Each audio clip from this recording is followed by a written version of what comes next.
Hello, you wonderful people, and welcome to another episode of Untitled Reviews. This being a show where I talk about TV shows that are dramas. For today's episode, I'm going to talk about Shōgun Season 1, Episode 4. Great episode. A lot of really interesting things went down in this episode, so let's break it down. Well, first and foremost, we have this situation where we kind of see where Fuji's story is going now. So, first and foremost, she's kind of been told that she kind of has to serve Blackthorn now. The word is consort, I think it is. But it doesn't feel like that's the proper word, but because they said it multiple times throughout the episode, but now that I'm sitting here thinking about it, I feel like I'm blanking on the word. Because I guess in my head, I always want to use the word concubine rather than consort, but it's like, no, consort is the right, like I said, I think that's the word they were using throughout the episode. But anyway, she has to kind of serve Blackthorn in that way, which she's kind of like, no, I already had to have my baby die before, and my husband's more so about a baby than a husband. It's like he screwed up, he should have to die on his own, it shouldn't have to trickle down on my baby. That's a whole thing. But I mean, she didn't make that point, but that's kind of like the larger point of it. And so it's like, right, I had to watch my baby die. Now you want me to I was already forced to live. I couldn't even die with my baby. And now you're telling me I have to go on. And now I'm having to serve this barbarian. But then she realizes who she's talking to, because she's like, well, I really shouldn't be throwing all this towards you, Mariko. I mean, you just lost your husband last episode. So I'm like, I shouldn't be tossing all that towards you. But she's like, yeah. She's supposed to serve him for at least a year, but she's like, I'm giving you 6 months. Because the whole year time frame is supposed to be Blackthorn training up their forces into battle tactics and such. But either way, they are making their approach to Omi, Yabushige's nephew's land.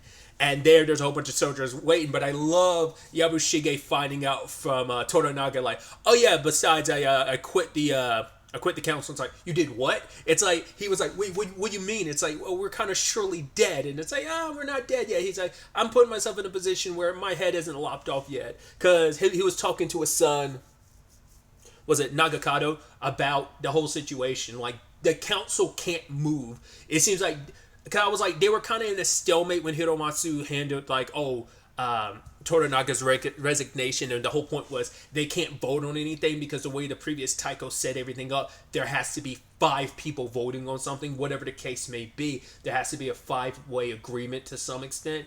But well, I think even if Toranaga voted like, oh, don't kill me, like, they still outmatch him. So I'd assume like they all had to vote the same way for it to count, but I'm sure it's a majority vote type of situation. But either way, they have to find someone to fill that void now, and until they find someone to do that, it's going to take a little bit before they can actually just officially kill Toranaga. I mean, they kind of have wiggle room now, but I think from a standpoint currently, it's still a little bit of stalemate-ish until they find that 5th member, so they can go like, yes, let's vote and kill the bastard, so.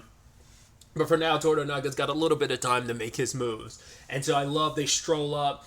Yabushige's being welcomed by Omi and his army. I even love that Omi's mom is like, I should have bought the better sake, because she wasn't expecting Toranaga to show up. But then he shows up, and Yabushige's feeling flexing like, oh my lord, look at my army, haha, this is amazing. But then Toranaga swept all of it and was kind of like, yes, this is my army, into an extent. And they start chanting Toranaga's name, and it just kind of, that moment should have been Yabushige's, and then Toranaga kind of completely stopped on it, because it's like, oh, this is my army, but no, this isn't your army. Because you're under Toranaga, it makes it Toranaga's army, which ends up being a very crucial thing that it seems like some characters are forgetting this episode, and Yabushige forgot. No, this isn't your army, this is Toranaga's. Just like Blackthorn had to learn, my men, my ship, my guns, they don't belong to me, they belong to Toranaga. That, Mariko had to be like, that's actually what this is. Which I even love, she says all that with a smile, but then she kind of felt a little bad, right?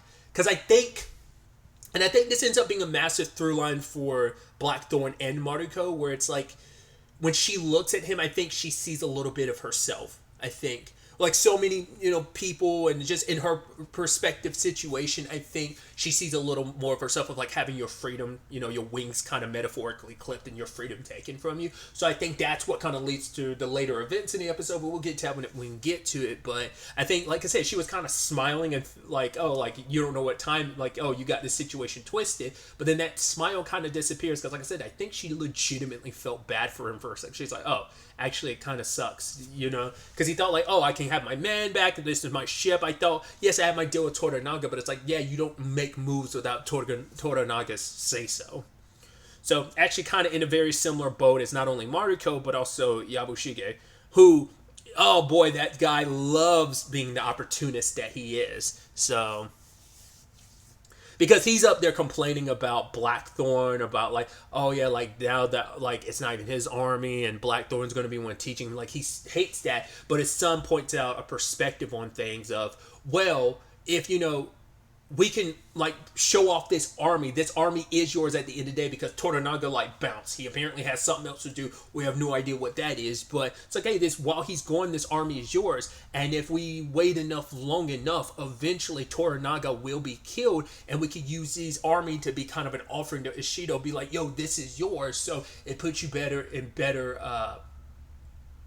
I guess company with Ishido, and he'll kind of be more like, oh, okay, good. That'll be kind of your offering, because you're still somewhat in the middle. But I mean, the lines have already kind of been drawn to an extent, even though Yabushige is still trying to play the fence here, because he's the opportunist that he is, trying to find every avenue and opportunity to do his thing, because he doesn't want to fully side with Toranaga, because it's like, well, Toranaga might swing this to kind of win, so I want to be in favor with him. But now he's quit the council, and now I'm like, well, everything last episode, I had no idea Toranaga was going to leave. I knew I was playing my own role in it, but I didn't, so it's like I was kind of stuck in the middle. And so he's trying to like get it across to Jozen, like, no. I'm not with Toranaga. Like, the fact of the matter is, like, truth be told is, I'm with you, Lord Ishida. Like, why don't you stay here and see how the cannons and stuff like that work and operate? Because Blackthorn has showcased, like, oh, this is how this works. Like, they were, like, thinking, like, oh, like, I mean, first and foremost, they were completely misinterpreting the situation and understanding of everything, where in the capacity of Toranaga just kind of jumped to the leap of, oh, you're going to teach us battle tactics, but it's like, I told your lord I'm a sea pilot. What do I know about? There was never any like need for on-ground battle tactics in a naval ship. But then he thinks like, well, I can teach you how to use the cannons on a ship, because it's like, hey, we're talking about a castle. If you can attack from a ship and they can't really do much, swords and guns can only get you so far, but like cannons on a ship at a safe enough distance, I mean, that's some reach.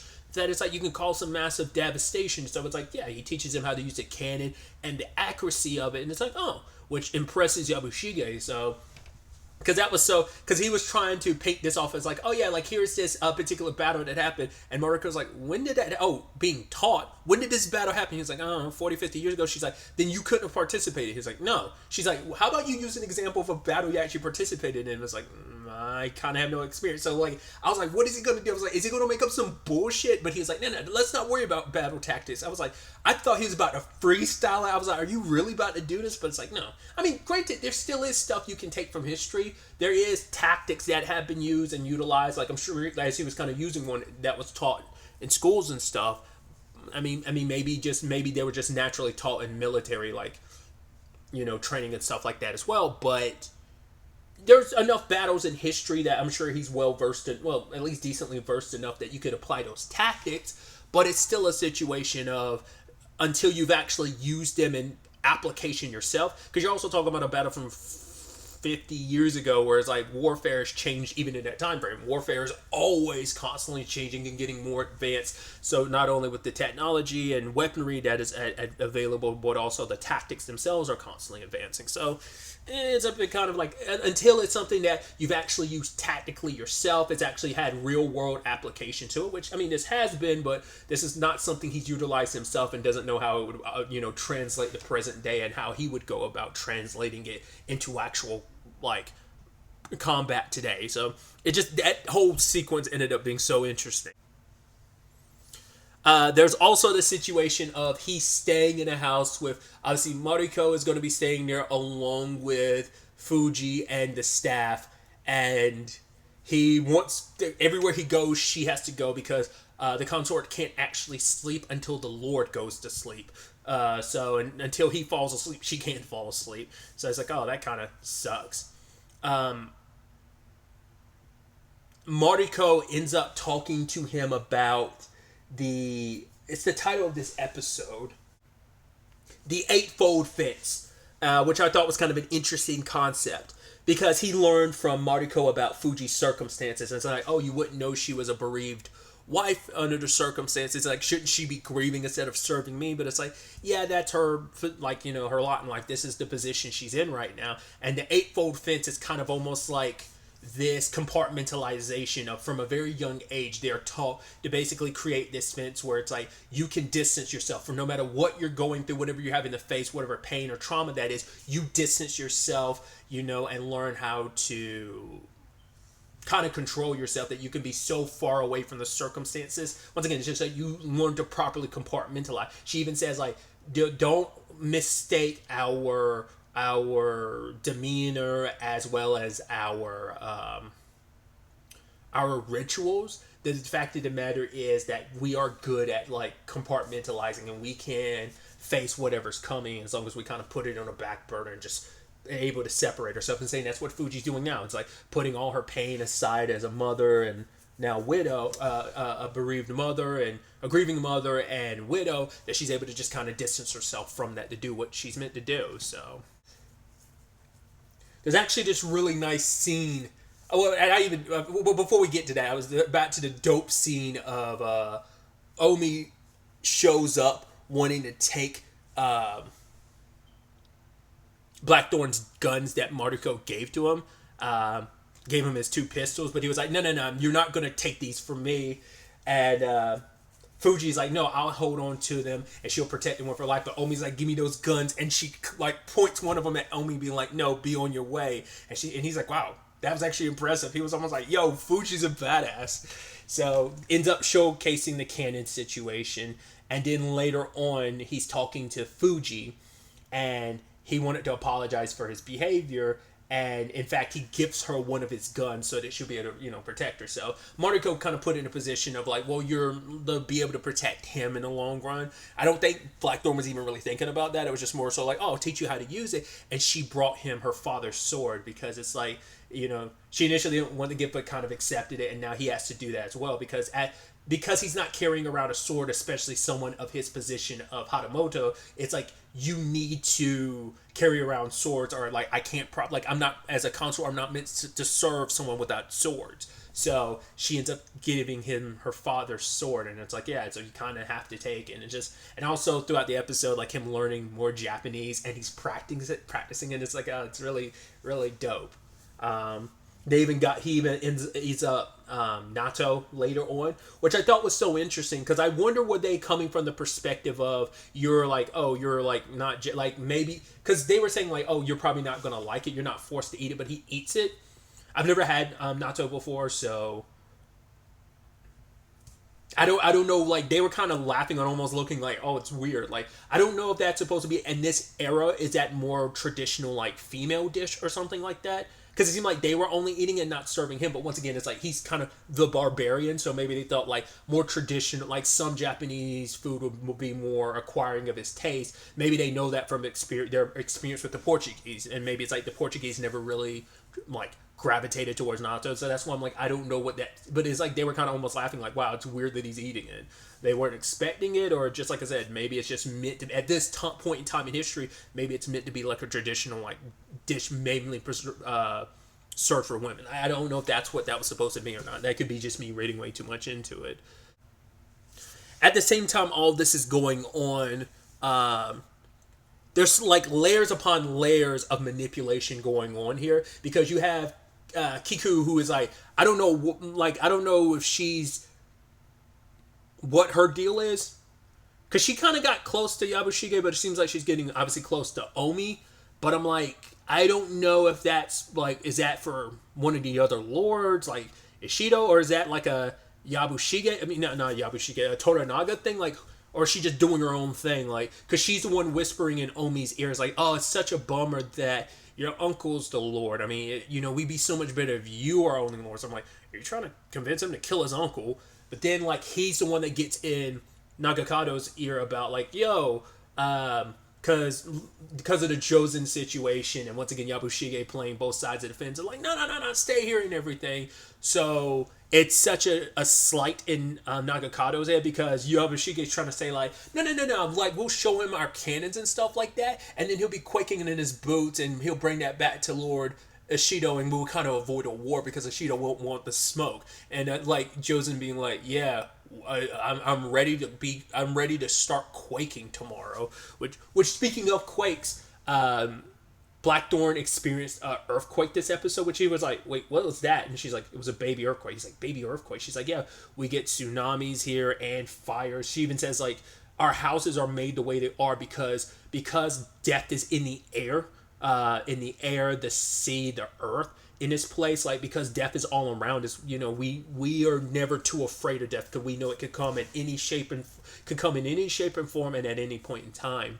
I thought that was so interesting. That I guess that's meant to be the practicality of why they build their houses the way they do. Like, in case it's burned down, they are meant to be built up quickly and easily, but also torn down easily if need be. So, but because when he said that, I was like, "What do you not get? Like, I don't even know present day if that just doesn't. I mean, I guess it makes sense. I mean, I've never experienced. I'm 31 years old. I've never experienced an earthquake. Like, that's why I was kind of thinking for myself. I was like, I don't know why. Like, I'm like, oh, he's never felt one before. I'm like, you idiot, you haven't even felt one before. So I'm like, that is interesting. It's like, well, because like those are natural things that probably like Japan does experience, that probably very few other places, that there are places in the world that just would never experience it. So it is kind of interesting, because I'm like, I'm not saying it's the only place. Like, though, when I think earthquakes here in the U.S., the only place I think of is California. Not saying there aren't other places that do have it, but like when I think like most likely place to have an earthquake here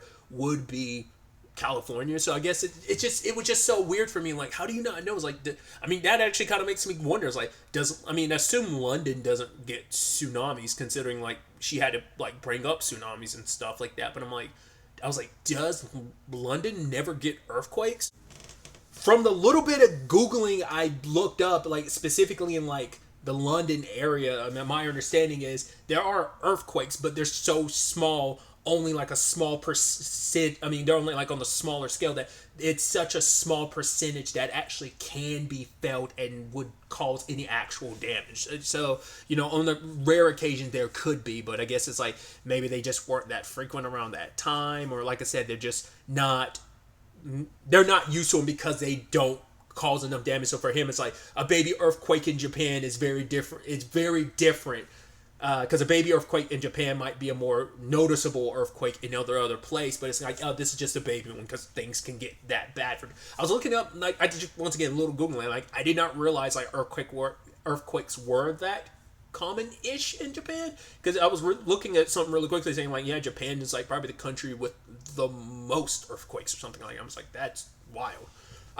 Tangents and all that aside, I just thought that was such an interesting thing that I was like, oh yeah, it's one of those things where you just kind of don't think about it. It's like that's just kind of a natural thing that can happen, and you're like, oh yeah, you can probably go I will probably end up going my entire life never experiencing one, God forbid, maybe there are ones that happen, and I'm just, once again, maybe it's kind of like a London thing, or certain areas in Europe thing of they're just so small, like you just don't realize the type of situation. But either way, tangents and all that aside, I did like the scene between Mariko and Blackthorn, and obviously seeing them get closer and closer. And there was a conversation. We dive a little bit. We barely scratch the surface on Mariko's past. She says like, you might not know my surname. Like, it is like pretty well known in Japan. And we get little flashes of her past. And basically she was wronged. And she said that Toranaga would help her kind of find resolution in that. And it's like, obviously, Blackthorn comes from the perspective of, you talk about the houses that get broken down and built up 50 times over. He's like, when I see that, all I see is a house. I don't know about the history of it being torn down and built up like 50 times. All I see is a house. And when I look at you, it's in a woman who's been like through some trauma and like all the things that could break you or build you back up. All I see is just a strong woman in front of me who can handle a lot. And then they kind of get talking about London in comparison to Osaka. And he talks about like, oh, what they do. It's like, oh, I show you to the queen. Then we go see a play. We've got our own tragedies, just like, Japan has a lot of, he's like, yeah, tragedies, cursed kings and type of stuff. But he'd show her, and then they'd go on walks and stuff. And then she's like, and then I'll be free. And he's like, yes, like that moment is what I was talking about earlier, where it's like, so much of her life is dictated by so many other people, and to have freedom, like, obviously it's like, I doubt she had much say in who she married, and there wasn't a lot of freedom in that relationship. Hence why him potentially dying last episode kind of had conflicting feelings of, oh, this is my husband, this is the father of my child, I do care for him, but there is a lack of freedom I have without him, and there is some level of, I do have some freedom, but I still have to serve my Lord. And that ended up being a conversation that Blackthorn and her had around, before the earthquake conversation about, oh yeah, like, we both have to serve our lords. Because I forgot to talk about it. Mariko read the journal, and she knows what he's done. And it's like, oh, you're never going to turn all of Japan against the Portuguese. There's too much history there. But he's like, no, like, your lord. And it's like, because she's like, my lord won't help you complete. It won't, like, whatever dealings you have with Toranaga will not help you complete your queen's mission. And he's like, well, we have the same common enemy. And it becomes this conversation of, yeah, we're both kind of in servitude to our masters and our lords, at the end of the day. And like I said, that conversation of that being stripped of that freedom, having so many people dictate certain aspects of your life, like, you're always going to be bound by chains in a lot of ways. And so later on, given the opportunity, after Fuji goes away, after Blackthorn goes to sleep, Mariko sneaks in and they do their thing. They kind of make a point to kind of like shade it so you can't tell. It looks like it's Mariko, and I was like, why is she doing that? But I'm like, well, I think the conversation of freedom is kind of what sparked that. Like, there's something there where it's just like she feels like some monochrome of freedom between them. Plus, like, the time they spent together, she's enjoyed it. Like, it's been an enlightening experience. As not only he's telling her more about the outside world, he's also learning Japanese and learning the customs of Japan. And ends up being a hell of a time. And it's like, oh, he's in good spirits. And it's like, oh yeah, and she's saying like, yeah, me and Fuji sent a consort that you would enjoy. And he was like, well, it was kind of a good experience. And Mariko is kind of smiling and is like, I mean, not unless I'm mistaken, but I'm like, it looked like that was her, but, it looked like some of her features, but I couldn't quite tell, but I don't know. And that looked at me like it was this thing of like, well, she can't outwardly admit it. Which I'm even unclear of, like, Fuji actually know what's going on. Because Fuji's, I guess she's just saying that, so it's like, well, because Fuji can't understand what Mariko's saying when she's communicating with Blackthorn either way. So she's able to say that, and just because Fuji was almost looking confused, like, what? Because he was like, oh yeah, look at the rain's so great, isn't it? And she's almost like, what? You fucking, what are you talking about? He's like, yeah, sure, whatever. But either way, the other element to the episode I kind of stepped away from, I touched on a little bit, was Omi using Nakagato. It's like, oh, like, he wants to do something, but his father tells him, like, oh, don't be the first one to strike. You wait for your opponent to make a move, and then you strike. It's like, yes, because when you strike first, you give your enemy the provocation that they need. You need to kind of, like, once again, it's about being a leader, of knowing when to strike, when to hold, and wait for your opponent to make a misstep, and then you strike. But he got to, because he's tired of being labeled as, like, right, you're Toranaga's son. The only reason why you are where you are is because of that family lineage you have, and without that, you're just a spoiled brat. And he just constantly wants to prove himself, but he feels like he's not enough in his father's eye or anyone else's eyes, and he needs to prove himself. And that's what the whole situation was. So I don't know what Omi's planning to do in the long run, but I guess Omi's plan is to spark a war and stuff. I guess when it's all said and done, he's trying to spark shit up, and then it's like, yo, we actually are with you, Ishido-san, but we just waited until, like, things popped off, and we're going to end up portraying Toranaga. I mean, especially after Kiku had said the whole thing about like, oh, if only you were our only lord. It's like, well, you're going to remove your uncle from the equation. I just don't know how you're approaching it. I thought this situation would have involved you killing your uncle, but it doesn't seem like that's the case. So I'm like, what are you going to end up doing, Omi? That's what I'm curious to see. But either way, I was wondering what Nagakoto was going to do, and so he had everyone back away, and I'm like, what is he doing? Because I figured, like, well, the cannons are pointing that way, so I'm like, there's no way you're utilizing them against them. And I thought, like, when he was, like, pulling on a sword and everything, I was like, oh, is he going to challenge Josen to a duel or something? I was like, that's probably not going to go the way you want it to. But it's like, no, didn't even bother doing that. Fired some cannons, ripped through those poor horses and people. It's like, Jesus, blood. It was a bloody mess.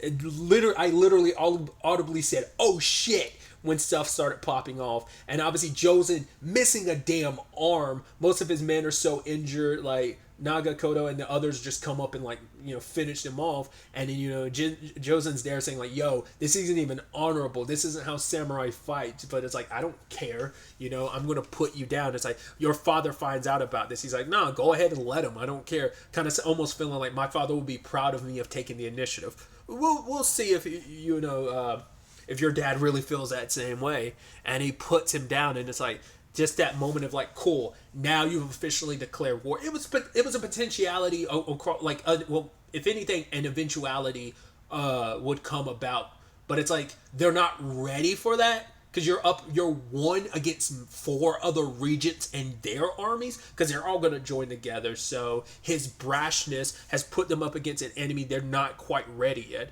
Because even Blackthorn was making this whole point where he's like, if I can get my men, maybe we can build a fleet of ships for him. It's like, you got the one ship. So I mean, it can't help you if they're not ready for it, but it's still a thing of he only just trained them on how to use the cannons, and yeah, they've shown excellent progress, but it's still like, we're not ready for this fight yet. We have also no idea what the hell Toranaga's been doing, probably trying to bolster their numbers or what he's doing that would help them in the long run, but it's like, you sparked this war way too quickly. I mean, a word will eventually get out. You know, I mean, everyone there is dead, but the moment Josen and their men don't come back, Ishido's going to know something's up. So, I mean, if anything, that's going to make Yabushige probably decide, like, damn it, like, I got to draw the line in the sand even more so quickly now. Like, I was still playing the fence before. I'm most likely going to choose Ishido's side now, and maybe that's where Ami's going to make his moment to strike. I don't know. We'll ultimately have to wait to see where the next episode takes us with all of this. But really, that's all I wanted to talk about. So the next time we meet, be happy, be safe, live life to the fullest, and enjoy it. Good day and goodbye.